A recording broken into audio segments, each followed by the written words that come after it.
Good morning बेटा, कैसे हैं आप लोग। हमने लास्ट क्लास में बेटा जी अपना लेक्चर ख़त्म कर दिया था न्यूट्रिशन के ऊपर। अब आज हम दो टॉपिक पढ़ेंगे। पहला टॉपिक हम बेटा जी पढ़ेंगे यहाँ पे रेस्पिरेशन कैसे होता है बैक्टीरिया के अंदर। छोटा सा टॉपिक है, बहुत बड़ा नहीं है। एंड उसके बाद बेटा जी हम अपना टॉपिक शुरू करेंगे reproduction in the bacterial cell कैसा कैसा होता है। तो चलिएगा टॉपिक शुरू करते हैं। रेस्पिरेशन मतलब उसकी बॉडी में फूड का ब्रेकडाउन होता है, वो कैसी कंडीशन में सर्वाइव करता है, ऑक्सीजन की कंडीशन में या इन दी एब्सेंस ऑफ ऑक्सीजन में। तो इस बिहाफ पे मेनली बैक्टीरिया दो प्रकार के होते हैं बेटा जी। हम एक का नाम रखते हैं यहाँ पे एरोबिक बैक्टीरिया, एक का नाम रखते हैं बेटा जी यहाँ पे अनएरोबिक बैक्टीरिया। तो शुरू करें टॉपिक को। चलिए मैंने टेबल बनाई है, आप पहले इस टेबल को अच्छे से नोट डाउन कर लीजिएगा, ठीक है। अब जरा वर्ड को एक एक वर्ड को समझते हैं। यहाँ पे मैंने सबसे पहले लिखा बेटा जी मोड ऑफ रेस्पिरेशन के बिहाफ पे बेटा जी बैक्टीरिया टू टाइप के होते हैं। मैंने पहला नाम बोला बेटा जी यहाँ पे एरोबिक बैक्टीरिया। एरोबिक बैक्टीरिया तो मैं कहूंगा बेटा जी bacteria that can survive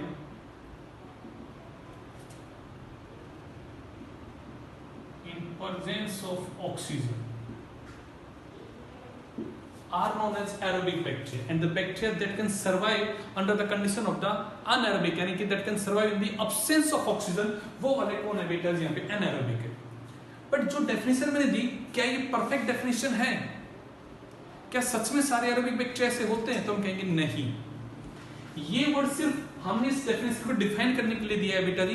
but हमने देखा एरोबिक बैक्टीरिया जो प्रेजेंस ऑफ द ऑक्सीजन में सर्वाइव करते हैं वो भी फर्दर दो टाइप के होते हैं, वो भी फर्दर दो टाइप के होते हैं। अभी लास्ट लेक्चर में बेटा जी मैंने जब सेप्रोट्रॉफिक आपको पढ़ाया था, लास्ट क्लास में बेटा जी जब मैंने आपको सेप्रोट्रॉफिक पढ़ाया था तो वहां पे मैंने दो वर्ड यूज किए थे बेटा जी, ऑब्लिगेट और फैकल्टेटिव। याद आ रहे हैं वर्ड? ऑब्लिगेट क्या था? जो जैसा है वैसा का वैसा दिखता है। फैकल्टेटिव क्या था? जो जैसा दिखता है वैसा होता नहीं और जैसा होता है वैसा दिखता नहीं। वो कौन है? फैकल्टेटिव। तो वैसे मैं कहूंगा एरोबिक बैक्टीरिया होते हैं जो ऑक्सीजन की प्रेजेंस में सर्वाइव करते हैं, बट ये भी फर्दर दो टाइप के होते हैं। कैसे दो टाइप के होते हैं बेटा जी? यहाँ पे मैं पहला वर्ड बोलूंगा बेटा जी यहाँ पे ऑब्लिगेट एरोबिक। दिख क्या रहा है आपको यहाँ पे? एरोबिक। और है भी क्या ये? एरोबिक। तो इसकी डेफिनेशन क्या होती है? तो मैं कहूंगा बेटा जी bacteria that can survive only in presence of oxygen and get die in absence of oxygen। ऐसा बैक्टीरिया तो सिर्फ ऑक्सीजन की प्रेजेंस में सर्वाइव करता है। अगर गलती से ऑक्सीजन वहां एब्सेंट हो गया तो बैक्टीरिया किल हो जाएगा, डाई हो जाएंगे। ऐसे बैक्टीरिया क्या है बेटा जी यहाँ पे? Obligate aerobic. कैसे बच्चा? Obligate aerobic. एग्जांपल के तौर पे मैंने कहा बेटा जी यहाँ पे एजोबैक्टर। क्या बोला बेटा जी मैंने यहाँ पे? एजोबैक्टर। मैंने दूसरा नाम लिखा बेटा जी यहाँ पे bacillus subtilis. Bacillus subtilis. These are the two example of the obligate aerobic. अगला वर्ड देखिएगा मैंने क्या लिखा है बेटा जी? Facultative anaerobic. याद करो मैंने कल आपको क्लास में क्या पढ़ाया था? ये दिख क्या रहा है आपको यहाँ पे? एनारोबिक। तो मैंने कहा था जैसा दिखता है वैसा होता नहीं और जैसा होता है वैसा दिखता नहीं है। तो देखो जरा वर्ड को, मैंने कहा फैकल्टेटिव एनारोबिक। दिख क्या रहा है मेरे बेटा? ये एनारोबिक। बट ये है क्या बेटा जी?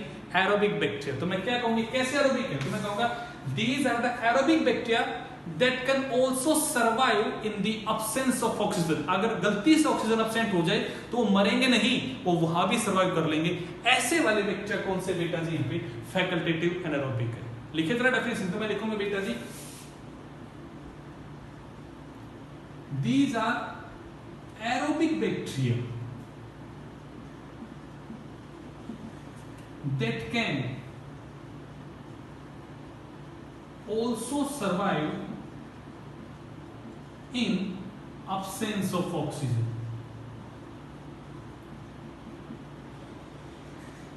तो जरा डेफिनेशन पे गौर फरमाइएगा। मैंने यहां क्या लिखा है? Bacteria that can survive in presence of oxygen. जो प्रेजेंस ऑफ ऑक्सीजन में सर्वाइव करते हैं ऐसे बैक्टीरिया क्या है बेटा जी? यहाँ पे एरोबिक है। बट फिर दो बात होती है, क्या वो सिर्फ प्रेजेंस में ही सर्वाइव करते हैं? मैंने कहा yes, these are the obligate. हाँ सर वो प्रेजेंस में सर्वाइव करते हैं, बट एब्सेंट हो गया तो भी सर्वाइव कर जाएंगे। मैं कहूंगा ओके, तो फिर वो बेटा जी मैंने कहा प्रेजेंस है ऑक्सीजन तो दे आर एरोबिक, बट अगर एब्सेंस है they behave as a anaerobic, they behave as a anaerobic. तो मैंने कहा these are the facultative anaerobic. ये एनारोबिक है नहीं, ये एरोबिक है, but in the absence of oxygen they behave as a aerobic. Getting my point? Example क्या है बेटा जी? क्लोस्ट्रिडियम टिटेनाई, ये नाम आपने लास्ट लेक्चर में पढ़ा था बेटा जी। टिटनस कोज करता है आपको, क्या कोज करता है बच्चा? टिटनस कोज करता है। नाम क्या है यहाँ पे? क्लोस्ट्रिडियम टिटेनाई। अगला नाम आता है बेटा जी एसिटोबैक्टर एसिटी। ये क्या करता है बेटा जी? Help in production of acetic acid. Help in production of acetic acid. Acetic acid क्या होता है? और विनेगर, सुना है ना बेटा, घरों में यूज करते, किचन में यूज करते विनेगर का। वो विनेगर क्या है बेटा? एसिटिक एसिड ही तो है। उस एसिटिक एसिड को प्रोड्यूस करने में हेल्प करवाता है बेटा जी यहाँ पे कौन? हमारा एसिटोबैक्टर एक्टिव। ठीक है, तो these are the example of the aerobic bacteria. अब यहाँ देखिएगा क्या लिखा हमने बोल, an aerobic bacteria that can survive in the absence of oxygen are known as anaerobic bacteria। तो मैं लिखूंगा बेटा जी bacteria that can survive in absence of oxygen। वो कौन है बेटा जी? एनारोबिक। फिर वही दो वर्ड आते हैं, क्या दो वर्ड आते हैं? Obligate, anaerobic. देखो वर्ड क्या लिखा आगे? ऑब्लिगेट। आगे मैंने वर्ड क्या लगा दिया? एनारोबिक। क्या लगाया बच्चा मैंने? एनारोबिक। तो मैं अगर आपसे पूछूं मानसी जी आप बताइएगा मुझे, एनारोबिक क्या आगे ऑब्लिगेट लगा है, इसका क्या मतलब है? ये जैसा है वैसा ही हमें दिख रहा है, इसका क्या मतलब है? It is anaerobic bacteria and that can survive only in the absence of oxygen and in the presence of oxygen it get die। लिखो डेफिनेशन देखिएगा बेटा, it is a anaerobic bacteria that can survive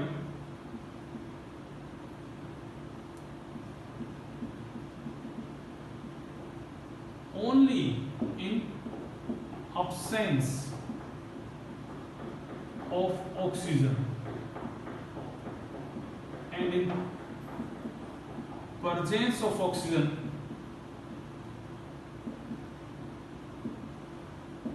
they get died। अगर गलती से oxygen present है ना बेटा तो मर जाएंगे। ऐसे बैक्टीरिया कैसे हैं? ऑब्लिगेट एनारोबिक है। वहां देखो नाम क्या लिखा है बच्चा मैंने? Facultative aerobic. दिख क्या रही है आपको? एरोबिक। बट मैंने कहा अगर आगे फैकल्टेटिव वर्ड लगा तो इसका क्या मतलब है? जैसा दिख रहा है वैसा है नहीं, और जैसा है वैसा वो दिखता नहीं है। तो मैं कहूंगा बेटा जी these are the anaerobic bacteria. These are anaerobic bacteria that can also survive in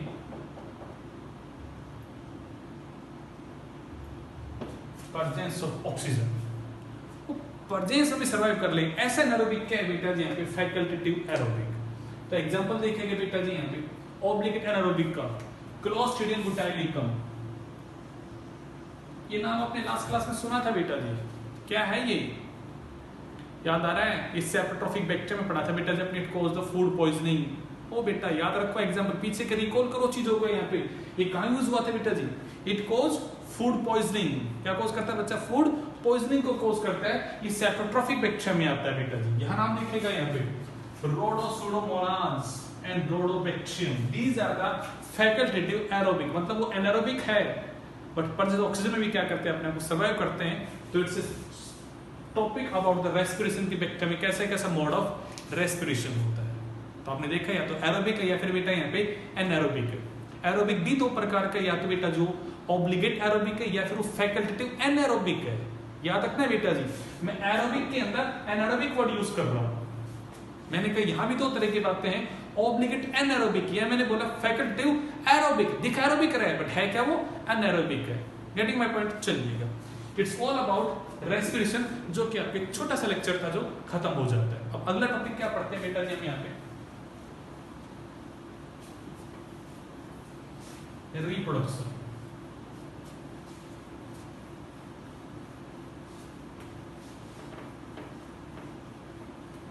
अब हेडिंग डालो बेटा जी, reproduction in bacteria.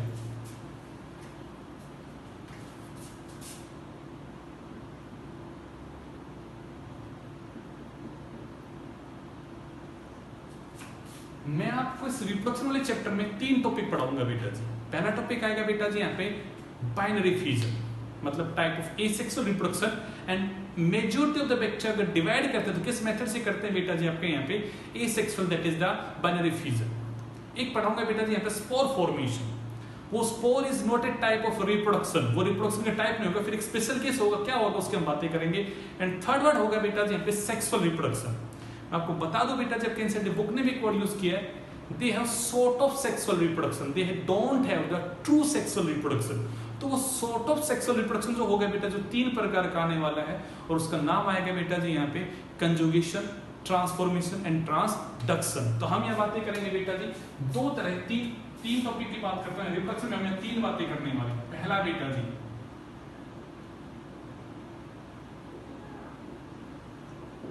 Binary fusion, main type of reproduction अगर कोई है तो कौन है बेटा जी, बाइनरी फ्यूजन। फिर हम पढ़ेंगे बेटा जी यहां पे एंडोस्पोर,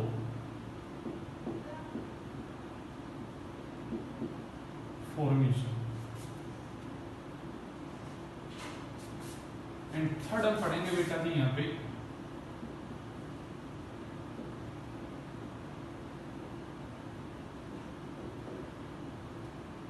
सेक्सुअल रिप्रोडक्शन।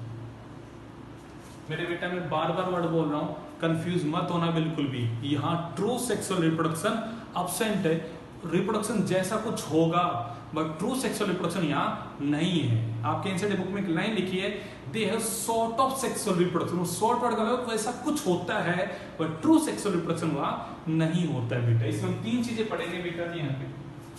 पहली चीज हम पढ़ेंगे बेटा जी यहाँ पे कंजुगेशन। दूसरा बेटा जी हम पढ़ेंगे यहाँ पे ट्रांसफॉर्मेशन। एंड तीसरा बेटा हम यहाँ पढ़ेंगे ट्रांसडक्शन। हम 3 तरह की बातें करेंगे बेटा जी यहाँ पे, कंजुगेशन, ट्रांसफॉर्मेशन एंड ट्रांसडक्शन। हम 3 तरह की बातें करेंगे यहाँ पे। तो शुरू करें अपने टॉपिक को। यहाँ पे आज का अपना टॉपिक है बेटा जी बाइनरी फ्यूजन। देखिए उसको शुरू करते हैं।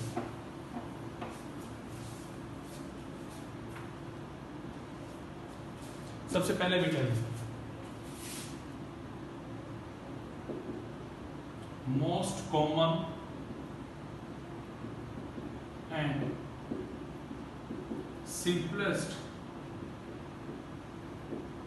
Type of reproduction in bacteria. सबसे कॉमन अगर कोई मेथड है उसका तो कौन सा है बेटा, बाइनरी फ्यूजन। और अगर रिप्रोडक्शन की बात करें सबसे सिंपलेस्ट टाइप का भी अगर बच्चा कुछ है नेचर में तो वो क्या है, बाइनरी फ्यूजन। डायग्राम के थ्रू समझे बातों को यहाँ पे। चलिए आपके लिए डायग्राम बनाते हैं और उस फ्लो को आप समझ जाइए मैं क्या समझा रहा हूँ, उसी में बात खत्म हो जाएगी। आपने कहा सर ये बाहर बैठी हुई है सेल वॉल। चलिएगा मैं अलग कलर यूज कर लेता हूँ ताकि आपको हर एक चीज अच्छे समझ में आए। आपने कहा ये यहां है बेटा सेल मेम्ब्रेन।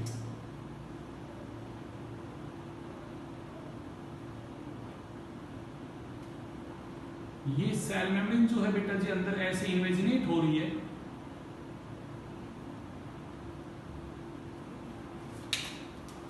और इसके साथ बैठा होता है हमारा genetic material, that is nucleoid. ये सब बातें पढ़ी आपने बेटा जी कि हमेशा जो न्यूक्लियोइड होते हैं वो मीजोसोम के थ्रू मेम्ब्रेन से कनेक्टेड होता है। अगर कंफ्यूजन हो रहा हो कुछ तो पिछले लेक्चर उठा के देखो बेटा जी। आपने मीजोसोम में 2 बातें की थी, सेप्टल मीजोसोम, लैटरल मीजोसोम। तो वहां सेप्टल मीजोसोम का काम था बेटा जी न्यूक्लियोइड को कनेक्ट करता है बेटा जी यहाँ पे विद द सेल मेम्ब्रेन। देखो अगर कंफ्यूजन आ रहा है तो वीडियो को यहीं रोको बेटा जी और पीछे एक बार पलट कर देखो पेज को। चलिए मैं लेवलिंग करता हूं बेटा जी। यहाँ पे ये जो बाहर है बेटा जी ये क्या है, यहाँ पे सेल वॉल है।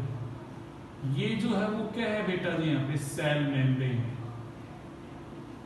आपने कहा सर ये जो बना वो क्या है, मैं कहूंगा बेटा ये मीजोसोम, और ये जो बैठा है बेटा वो क्या है, उसका यहाँ पे न्यूक्लियोइड है। ये सब बातें आपने पढ़ रखी, कुछ नई चीज नहीं पढ़ाई है बेटा इसमें नहीं पे। ये मैंने पिक्चर सेल का डायग्राम बना दिया, ठीक है। अब क्या होगा, सबसे पहला काम होता है बेटा जी डीएनए रेप्लिकेशन।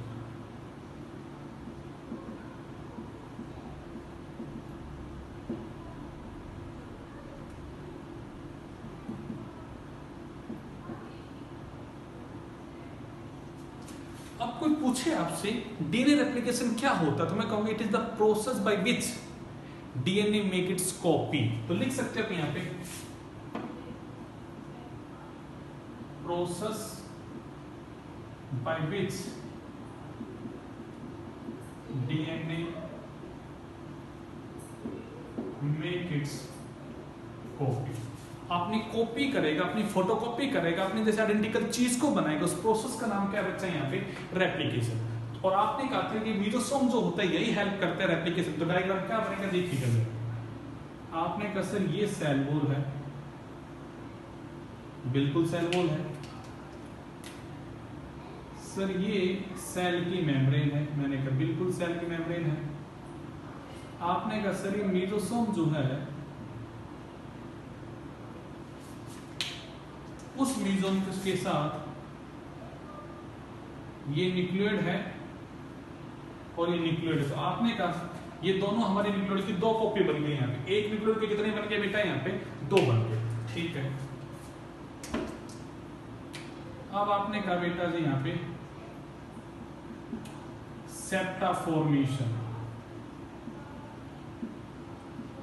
बिटवीन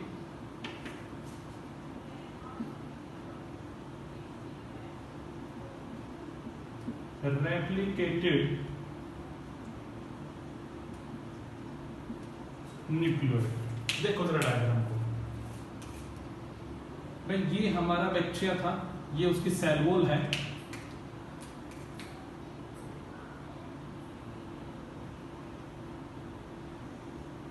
ये बेटा उसकी सेल मेम्ब्रेन थी। अब क्या हुआ जरा वर्ड को समझिएगा। आपने कहा सर इस तरह से हमारा मीजोसोम है। अगर सोचो ये न्यूक्लियोइड बैठा हुआ है, ये न्यूक्लियोइड बैठा हुआ है बेटा जी, और ये मीजोसोम जो है बेटा जी ये ऐसे अंदर इन्वेजिनेट करता है और ऐसे बेटा जी आगे अगर ये ग्रो होगा तो ऐसे जाके इस मेम्ब्रेन से फ्यूज होगा। तो मैं कहूंगा बेटा जी ये बन गई सेप्टा, बन गई। तो अगला डायग्राम क्या बनेगा आपको दिखाई देगा बेटा जी आगे डायग्राम में। इससे ये अगर हमारा बैक्टीरिया की सेल वॉल है तो सर अब दो काम हो गए।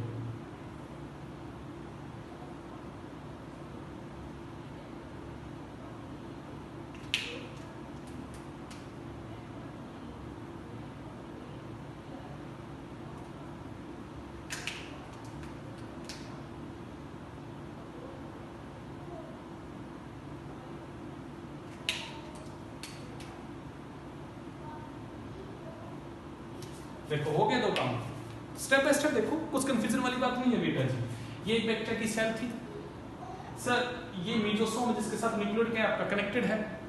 इस डीएनए ने अपनी कॉपी बनाई, तो मैं कहूंगा भाई दो न्यूक्लियोइड बन गए। मैंने कहा बिल्कुल। अब अगर ये दो न्यूक्लियोइड बन गए, मैं कहूंगा यही सेप्टा अगर आगे ग्रो होगी, ये सेप्टा अगर आगे ग्रो होगी तो क्या होगा, इस मेम्ब्रेन से जाके फ्यूज होगा। अब सोचिएगा ये सेप्टा अगर इस मेम्ब्रेन से फ्यूज होगी तो सर एक सेल ये बन जाएगी और एक सेल ये बन जाएगी, दो अलग अलग सेल बन गई, हाँ है ना। अब मैं कहूंगा बेटा जी यहाँ पे सेल वॉल भी डिवाइड हो जाएगी। क्या डिवाइड हो जाएगी यहाँ पे, सेल वॉल। तो मैं अपना स्टेप लिखता हूँ बेटा जी यहाँ पे सेल वॉल डिवाइड। मतलब क्या इस बात का, भाई इस सेल मेम्ब्रेन ने यहाँ पे सेल वॉल बनानी, इसमें यहाँ पे सेल वॉल बना रही, और इन दोनों के बीच में अगर सेल वॉल बन गई और ये सेल वॉल कोर्नर्स टूट गई तो क्या हो जाएगा यहाँ पे, तो आप कहोगे सर कुछ ऐसा हो जाएगा।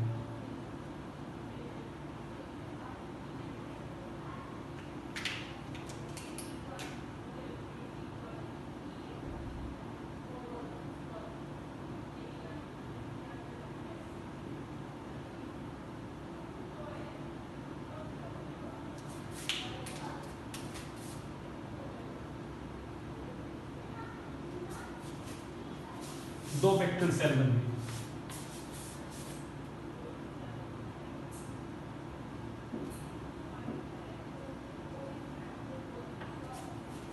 देखो जरा वर्ड को, यहाँ पे सिर्फ एक बैक्टीरिया था और ये 2 बैक्टीरिया में टूट गया, तो मैंने कहा बेटा जी फीजन।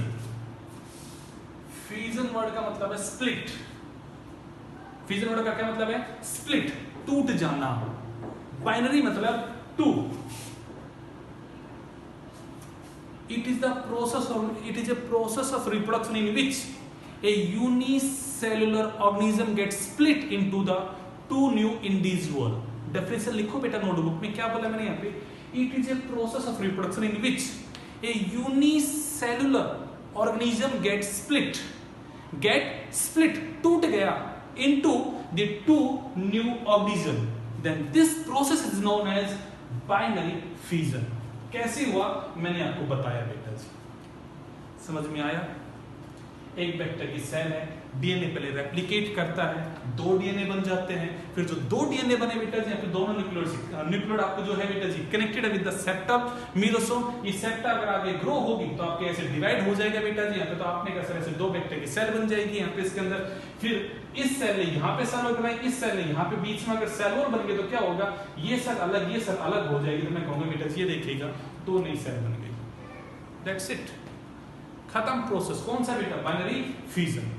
अगर बैक्टीरिया के अंदर मोस्ट डेवलप कोई रिप्रोडक्शन है तो कौन है बेटा? Binary fission. अगर बैक्टीरिया का सबसे मेजॉरिटी का रिप्रोडक्शन का कोई तरीका है तो कौन सा है बेटा? Binary fission.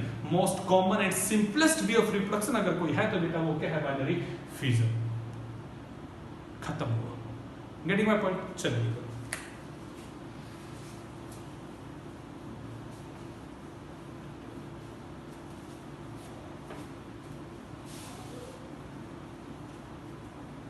अगला क्या है फिर? अब आगे क्या मैं कहूंगा? चलिए दूसरा तरीका भी है।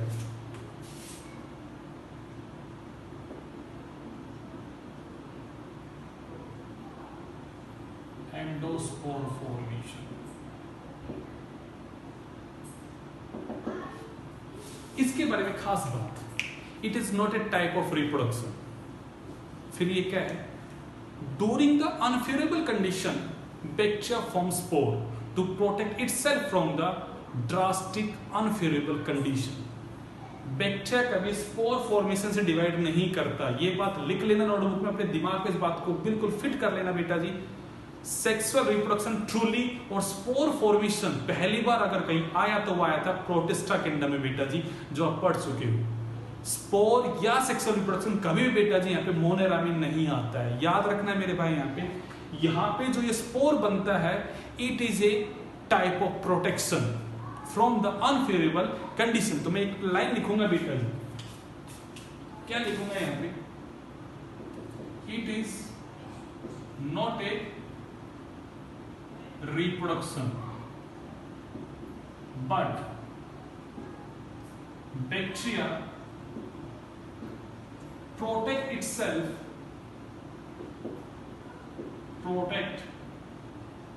itself from unfavorable drastic condition by forming endospore. अगला पॉइंट बेटा, इसके लिए हम एक और वर्ड यूज करते हैं, it is known as reproduction without multiplication।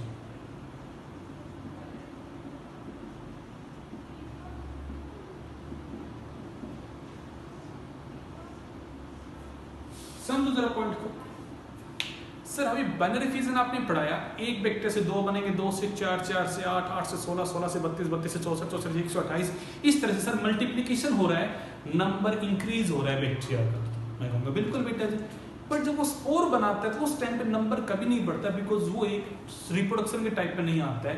जब कंडीशन अनफेवरेबल होगी तो अपने आप को बचाने का तरीका है वो। तो मतलब अगर हम बोल रहे हैं ये रिप्रोडक्शन है, तो पर इस रिप्रोडक्शन कभी नंबर नहीं बढ़ता, तो मैं ये भी कह सकता हूं it is known as reproduction without multiplication, because मेरे भाई रिप्रोडक्शन में नंबर ऑफ ऑर्गेनिज्म इंक्रीज होते हैं, बट यहाँ नहीं बढ़ेगा नंबर ऑफ ऑर्गेनिज्म बेटा जी, क्योंकि ये तो बचाने का तरीका है बेटा जी। Getting my point? ये एक टाइप ऑफ रिप्रोडक्शन नहीं है, बट आपके सिलेबस में मैं बता रहा हूं बेटा जी एंडोस्पोर कैसे बनता है वो मैं आपको समझाने वाला हूं, बट ये बात दिमाग में याद रखना, ये रिप्रोडक्शन के टाइप में नहीं आता है, ठीक है। रिप्रोडक्शन अगर मोस्ट कॉमन टाइप का यहाँ पे कोई है तो वो क्या है बेटा जी, यहाँ पे बाइनरी फ्यूजन है, एसेक्सुअल रिप्रोडक्शन है, स्पोर यहाँ पे नहीं बनते हैं कभी। चले बेटा जी, अब ये एंडोस्पोर कब बनता है, कैसे बनता है, क्या क्या होता है, वो पूरा मैकेनिज्म मैं आपको बताने वाला हूं, जो आपको समझना अच्छा से, वहां से आपको पेपर में क्वेश्चन दिखाई भी देंगे बेटा जी यहाँ पे, बट इस पॉइंट को समझो जो मैंने समझा दिया आपको, ठीक है। अब डायग्राम बनाऊंगा, डायग्राम को नीट एंड क्लीन आपको बनाना भी है, पर पहले पॉइंट को समझना है अच्छे से, मैं क्या क्या बना रहा हूँ, क्या क्या समझा रहा हूँ, बड़ा इंपॉर्टेंट टॉपिक है बेटा जी एंडोस्पोर फॉर्मेशन, देखिएगा बेटा।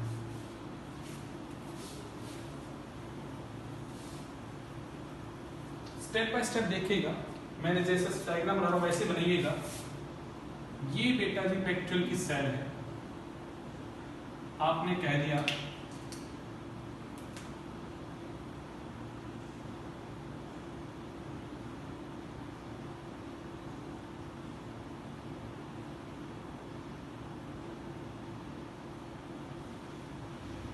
इस तरह का काम होता है। सबसे पहले क्या होता है बेटा,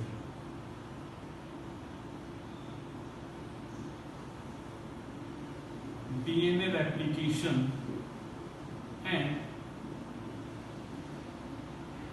unequal cell division। सबसे पहले इस पॉइंट पे फोकस करो, मैंने क्या लिखा है,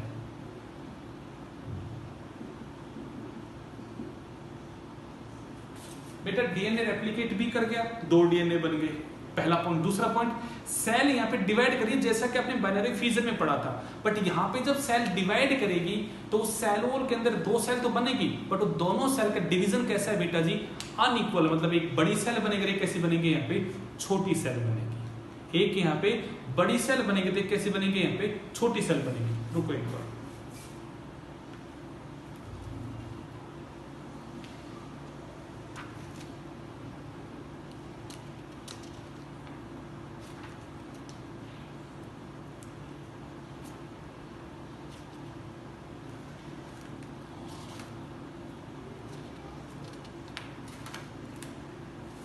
हाँ देखिए,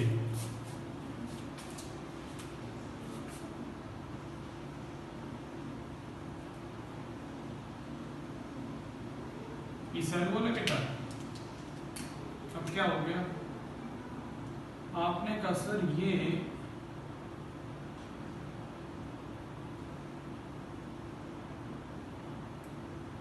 एक बड़ी सेल है, ये उसका न्यूक्लियोइड है, और ऐसे यहां पे ये छोटी सेल है और ये उसका न्यूक्लियोइड है। तो जरा पॉइंट को समझो, मैंने क्या बोला कि यहाँ पे डीएनए रेप्लिकेशन होगा, जब सेल का डिवीजन होगा तो वो इक्वल नहीं होगा, इक्वल होगा। तो मैं कहूंगा ये जो लार्ज सेल है बेटा जी, large cell is known as mother cell,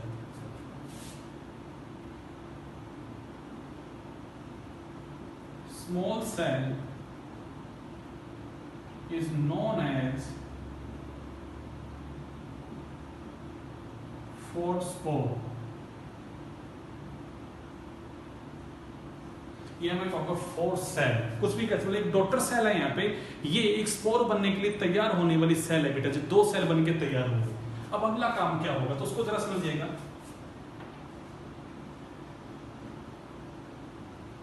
large cell engulf the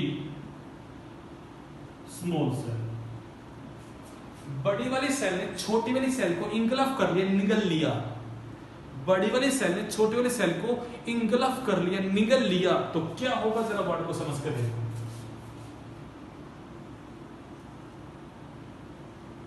okay, मैं आपकी कंफ्यूजन को थोड़ा सा दूर करने के लिए 2 अलग अलग कलर यूज कर रहा हूं, क्योंकि जब अंदर 2 डायग्राम बनेंगे ताकि आपको कंफ्यूजन ना हो।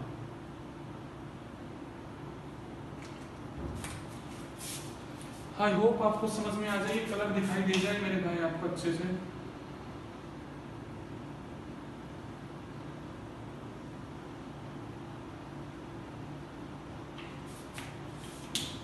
थोड़ा ये ग्रीन कलर कम दिखता होगा आप लोगों को, बट कोई नहीं, आप ट्राई कीजिएगा, अच्छे से समझ में आना चाहिए आप लोगों को, ताकि कोई दिक्कत ना रहे आप लोगों को समझने में।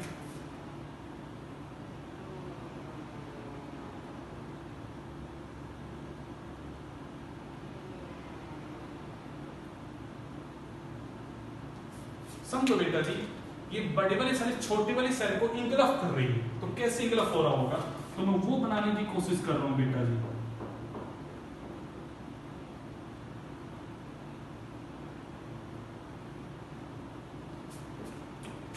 सोचो यहाँ पे ये बड़ी वाली जो सेल है वो छोटी वाली सेल को अपने अंदर ले रही है, उसे निगल रही है। क्यों निगल रही है समझ में आएगा स्टेप बाय स्टेप, बट अब समझो बात को। यहाँ पे बड़ी वाली सेल क्या कर रही है, छोटी वाली सेल को इंगल्फ कर रही है, ऐसा काम हो रहा है, ऐसा फैगोसाइटोसिस हो रहा है उसका। ठीक है, तो अगला डायग्राम क्या होगा, मैं यहां से यहां बना रहा हूं बेटा।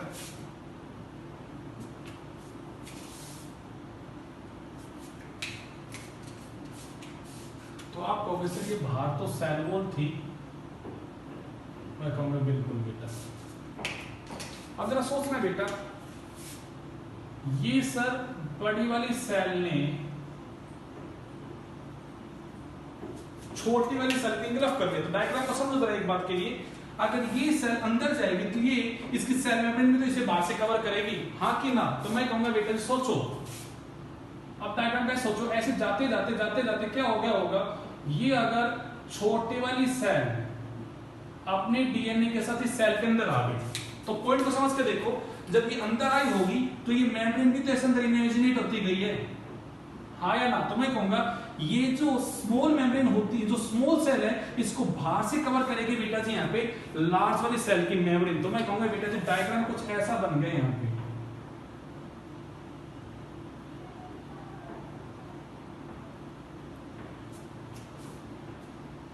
ये पॉइंट ही समझने का, अगर समझ में आ गया तो बेटा दोबारा वर्ड को अच्छे समझना भाई।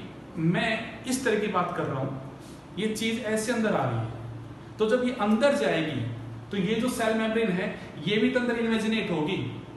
जब ये अंदर जाएगी तो ये यहां से टूट जाएगी, ये दोनों आपस में फिर जुड़ जाएगी। तो मैं कहूंगा पर इस चीज के साथ बेटा जी क्या हो गया, ये चीज भी तो अंदर लग के गई है।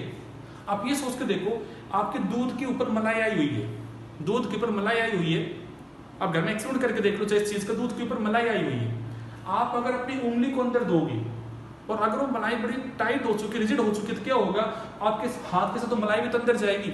आप ज्यादा प्रेशर करोगे तो क्या होगा, वो मलाई का छोटा सा टुकड़ा टूट जाएगा और वो आपके हाथ के लग जाएगा और बाकी वो मलाई दोबारा आपस में जुड़ जाएगी ऊपर। वैसी चीज मैं आपको समझा रहा हूँ बेटा जी।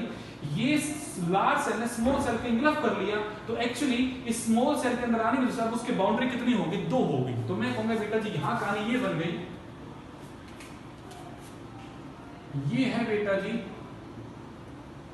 आउटर मेम्ब्रेन और ये उसकी क्या है बेटा जी यहाँ पे इनर मेम्ब्रेन। अब एक और पॉइंट को समझना, इस बड़ी सेल में न्यूक्लियोइड बैठा हुआ है, मैं अगर लेबलिंग करूं तो बेटा जी इस न्यूक्लियोइड का कोई काम नहीं है, तो इस न्यूक्लियोइड का क्या हो जाएगा, यहाँ पे लाइसिस हो जाएगा, ब्रेकडाउन हो जाएगा, फ्रेगमेंटेशन हो जाएगा। तो मैं लिख देता हूं बेटा जी यहाँ पे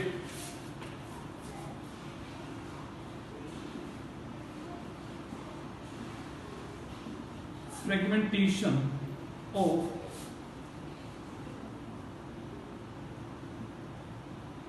mother cell nucleoid, fragmentation of the mother cell nucleoid, ये काम हो गया है। अब क्या होगा, अब काम होगा बेटा जी, 2 मेम्ब्रेन के बीच में जो हिस्सा होता है बेटा जी, ये जो स्पेस होता है, स्पेस को बोलते हैं बेटा जी कोर्टेक्स। तो ये पहला क्वेश्चन बन जाता है आपके लिए, कोर्टेक्स क्या है। तो मैं कहूंगा आउटर और इनर मेम्ब्रेन के बीच की जो स्पेस है वो क्या है बेटा जी, यहाँ पे कोर्टेक्स। तो मैं कहूंगा बेटा जी इस कोर्टेक्स में क्या होगा, वो यहाँ पे बेटा सिंथेसाइज करेगा इस पेप्टोडाइग्लाइकेन की सेल वॉल को इसके अंदर। तो मैं क्या कहूंगा बेटा जी यहाँ पे पेप्टाइडोग्लाइकेन सिंथेसिस इन कोर्टेक्स। तो डायग्राम क्या बनेगा देखो जरा सर, ये बाहर सेल वॉल थी, मैंने कहा बिल्कुल बेटा। आपने कहा सर ये बड़ी सेल है, मैं कहूंगा बिल्कुल बेटा जी। इसके अंदर ये छोटी सेल आई थी, ये वो छोटी सेल का न्यूक्लियोइड है। इसके बाहर ये बेटा जी एक मेम्ब्रेन बाहर लगी हुई है जो कि आउटर मेम्ब्रेन है, और इसके बीच में पेप्टाइडोग्लाइकेन की सिंथेसिस होगी। तो मैं कहूंगा ये बीच में आ गया बेटा जी यहाँ पे पेप्टाइडोग्लाइकेन। पॉइंट को समझो समझो समझो समझो बात को। यहाँ पे ये है बेटा जी आउटर मेम्ब्रेन, ये है बेटा इनर मेम्ब्रेन। ये जो बीच में कोर्टेक्स है बेटा जी, उसके अंदर क्या डिपोजिशन हो गया बेटा जी यहाँ पे पेप्टाइडो ग्लाइकेन की डिपोजिशन होगी। किसकी बेटा? पेप्टाइडो ग्लाइकेन की डिपोजिशन होगी। यहां तक की बात सही है बेटा जी। ये मैं कहूंगा उस फोर्स सेल का क्या बैठा है बेटा जी यहाँ पे, ये आपका न्यूक्लियोइड बैठा है। यहां तक की बात सही है? ओके, अब क्या होगा? अब इस आउटर मेम्ब्रेन के बाहर बेटा जी केराटिन प्रोटीन आके डिपॉजिट होगी। क्यों डिपॉजिट होगी? ताकि वो और इसे बाहर से प्रोटेक्शन दे सके। तो आगे क्या होगा?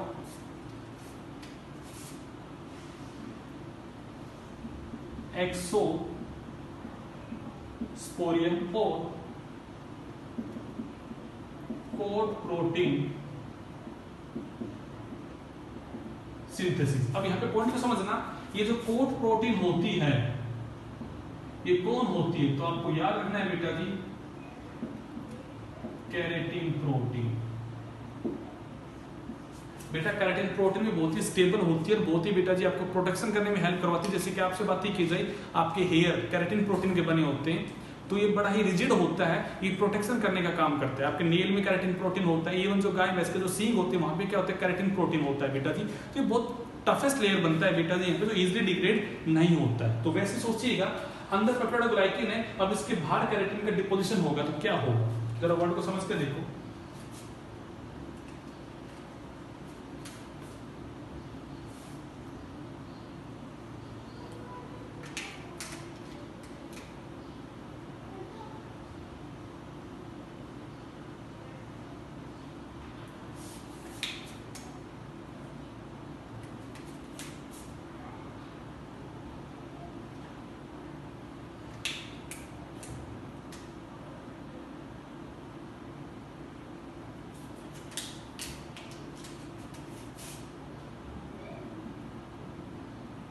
ये डायग्राम था बेटा जी आपका। अब और क्या हो गया? मैं कहूंगा हो गया बेटा जी, यहां पे एक बाहर ऐसे और कोट बन गई बेटा जी प्रोटीन की, और ये कोट जो बन गया उसका नाम क्या है यहाँ पे? एक्सोस्पोरियम।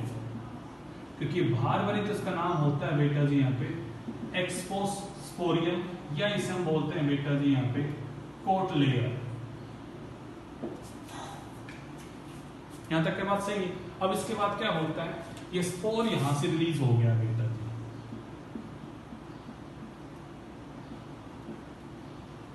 मतलब ये टूट जाएगा यहां से, और यहां से स्पोर जो होता है रिलीज हो गया। तो जरा स्पोर का स्ट्रक्चर देखो बेटा जी।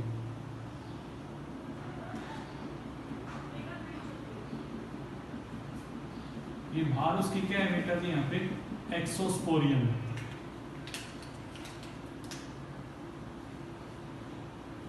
ये बेटा जी इसके यहाँ पे आउटर वाली मेम्ब्रेन है,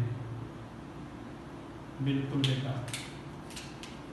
ये उसकी इनर वाली मेम्ब्रेन है, और ये उसका बेटा जी यहाँ पे डीएनए है, और इनके बीच में बेटा जी यहाँ पे कोर्टेक्स जो है बेटा जी वहां पे बैठा हुआ है पेप्टाइडोग्लाइकेन। तो देखो लेबलिंग कर देते हैं बेटा जी इसके यहाँ पे एक्सोस्पोरियम, आउटर मेम्ब्रेन,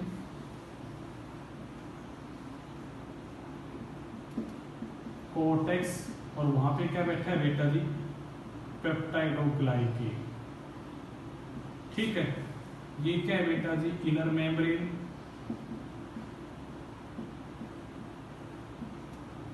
और ये है बेटा जी न्यूक्लियोइड।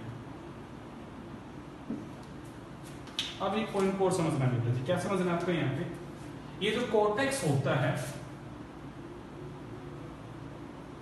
इस कॉर्टेक्स में एक एसिड आके जमा होती है, उस एसिड का नाम क्या होता है? मैं यहां लिखता हूं बेटा जी, यहां लिखता हूं बेटा जी,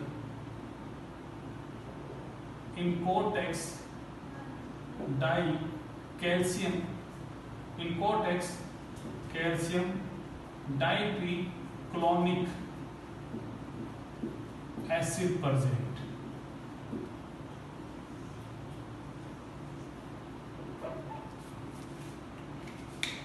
ये जो कॉर्टेक्स है उसमें पेप्टाइडोग्लाइकिन बैठी हुई है बिल्कुल बेटा, बट साथ में वहां क्या बैठा है? डाइक्लिकोनिक एसिड है बेटा। जो ये वो एसिड है that help in maintaining the dormancy of the spore.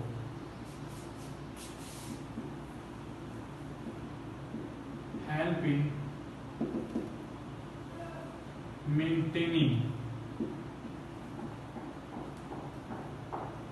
Dormancy of spore.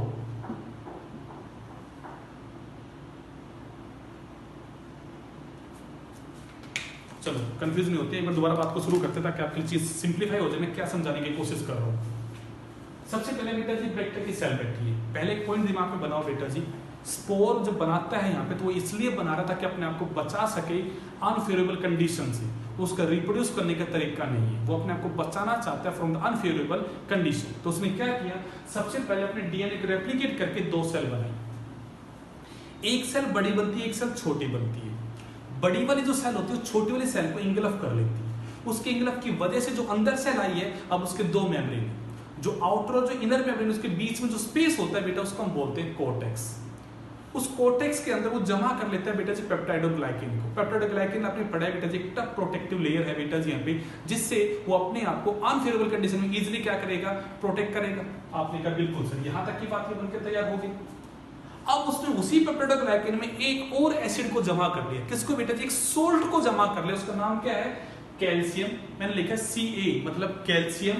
आगे लिखा मैंने यहाँ पे डाइक्लिकोनिक एसिड। कैल्शियम डाइक्लिकोनिक एसिड ये उसको जमा करता है इस कॉर्टेक्स में। किसके साथ?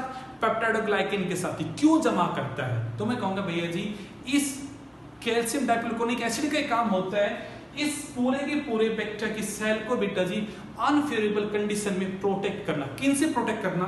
From the high temperature, from the high radiation, from the antibiotic और from the different type of the chemical से अगर प्रोटेक्ट करने का कोई काम करता है तो कौन करता है बेटा जी? एसिड करता है। ठीक है, तो आपने कैसे बिल्कुल ये एसिड बन के इसके बीच में आ गया। अब अपने उसने अपने बाहर और एक टफ लेयर बना ली, और वो लेयर किसकी बेटा जी? यहाँ पे कैरेटिन प्रोटीन के। वो जो लेयर बनी बेटा जी उसका नाम क्या है? यहाँ पे एक्सोस्पोरियम। क्या हुआ इससे? एक्सोस्पोरियम के अंदर कैरेटिन प्रोटीन बैठा है जो कि टफ प्रोटेक्टिव लेयर है, जो उसे प्रोटेक्ट करेगा बेटा जी। पेप्टाइडोग्लाइकिन भी टफ है जो उसे प्रोटेक्ट करेगा। साथ में कॉर्टेक्स के अंदर बेटा जी यहाँ पे ये भी बैठा हुआ, मतलब 3 उसने प्रोटेक्टिव स्ट्रक्चर बना लिए। देखो बेटा जी, इस सेल के बाद सिर्फ पेप्टाइडोग्लाइकिन था, इस सेल के बाद सिर्फ क्या था? पेप्टाइडोग्लाइकिन था। बट अब इस स्ट्रक्चर के बाद 3 चीजें हैं, पेप्टाइडोग्लाइकिन भी है, कैरेटिन भी है, तो साथ में बेटा जी डाइक्लिकोनिक एसिड भी है, मतलब प्रोटेक्शन करने वाले केमिकल ज्यादा हैं। तो डेफिनेटली ये अनफेवरेबल कंडीशन में भी इजीली अपने आप को क्या कर लेगा? यहाँ पे सर्वाइव कर लेगा। तो मैंने आपसे समझाया, स्पोर उसने इसलिए नहीं बनाया कि अपने आप को रिप्रोड्यूस कर सके। स्पोर उसने इसलिए बनाया ताकि अब जो टेम्परेचर बहुत ज्यादा बढ़ गया, जो अनफेवरेबल कंडीशन हो गई, उनसे बचाने के लिए उसने यहाँ पे इस तरह का स्ट्रक्चर बनाया। यहां भी सेल एक थी, और अब ये जब स्पोर रैप्चर होगा तो उससे भी सेल एक ही निकलेगी। क्या बैक्टीरिया का नंबर बढ़ा? क्या बैक्टीरिया का नंबर बढ़ा? आपका आंसर क्या होगा? नो। बिकॉज मैंने लिखा था बेटा जी ये रिप्रोडक्शन नहीं है, या ये रिप्रोडक्शन है तो उसमें कभी मल्टीप्लीकेशन नहीं होता, यहाँ नंबर ऑफ इंडिविजुअल कभी नहीं बढ़ते। समझ में आया? अब आपके लिए यहाँ क्वेश्चन क्या क्या दिखाई देंगे पेपर में। सबसे पहला क्वेश्चन बेटा जी, which chemical maintain the dormancy? उसे फिलहाल उस स्टेज में मेंटेन करने का काम कौन करेगा? तो आप कहोगे यहाँ पे इसका काम होता है डोरमेंसी मेंटेन करना। पेपर में क्वेश्चन आ जाए इसके फंक्शन क्या क्या होते हैं, तो वो और लिखने आपको इसके फंक्शन क्या क्या होते हैं। ये डायग्राम आपने अच्छे से बना लिया बेटा जी। अब मैं इसे रब करके बेटा जी यहाँ पे इसके फंक्शन कुछ आपको लिख रहा हूं, उसको देखना बेटा जी।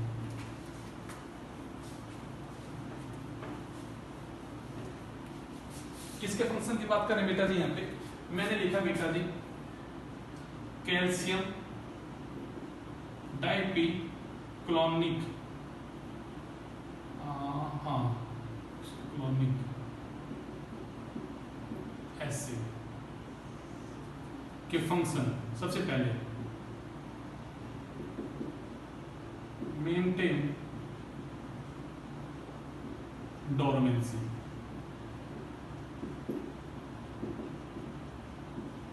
प्रोटेक्ट फ्रॉम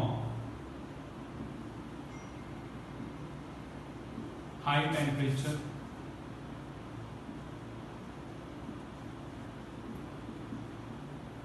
यूवी रेडिएशन लिख लो,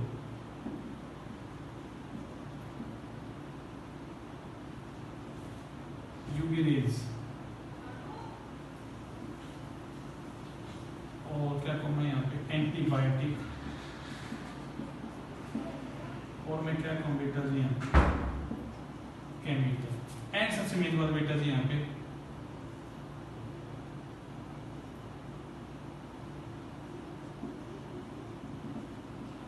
स्टेबलाइज डीएनए। मैं सोचो टेम्परेचर बहुत सारा बढ़ गया, तो जब टेम्परेचर बहुत सारा बढ़ा होगा उस टाइम पे ये चांस है कि डीएनए का कहीं ब्रेकडाउन ना हो जाए, डीएनए कहीं टूट ना जाए, तो मैं कहूंगा डीएनए को स्टेबलाइज करने का काम भी कौन करता है? यहाँ पे कैल्शियम डाइपीक्लोनिक। तो मैंने उसके 3 काम बताए बेटा जी यहाँ पे, maintain the dormancy, protect from the high temperature UV rays, antibiotic in the chemicals and stabilize the DNA. ये बेटा जिसके फंक्शन है। अब एक छोटा सा पॉइंट और बेटा जी, कोई आपसे पूछे एंडोस्पोर बनाता कौन है? एंडोस्पोर बनाता कौन है? तो याद रखना बेटा जी, only bacillus bacteria, only bacillus से बैक्टीरिया फॉर्म द एंडोस्पोर। तो मैं लिखूंगा बेटा जी gram positive bacillus bacteria form endospore. Example आप कह सकते हैं यहाँ पे क्लोस्ट्रीडियम टिटनाई, जो कि आपने पढ़ा है बार बार, टिटनस कोज करता है। बैसिलस एंथ्रिक्स, जो क्या कोज करता है? एंथ्रिक्स बीमारी को कोज करता है, उसका नाम लिख सकते हो। तो it's all about endospore formation. अब हमारा तीसरा टॉपिक आता है। तीसरे टॉपिक का नाम क्या है बेटा जी? यहाँ पे सेक्सुअल रिप्रोडक्शन। लेक्चर काफी लंबा हो गया तो उसको हम शुरू नहीं करेंगे, उसके हम नेक्स्ट लेक्चर में बातें करेंगे, बट इसको अच्छे से रिवाइज करना। यहाँ से आपको अच्छे खासे क्वेश्चन प्रैक्टिस में दूंगा बेटा जी। यहाँ पे बहुत बार क्वेश्चन आते हैं आपके पीएमटी के अंदर, तो आपके कमिंग टेस्ट में ये बड़ा इंपॉर्टेंट टॉपिक है, तो उसका अच्छे से देखिएगा। कोई डाउट आए तो मुझे बताइएगा। Thank you for watching the video.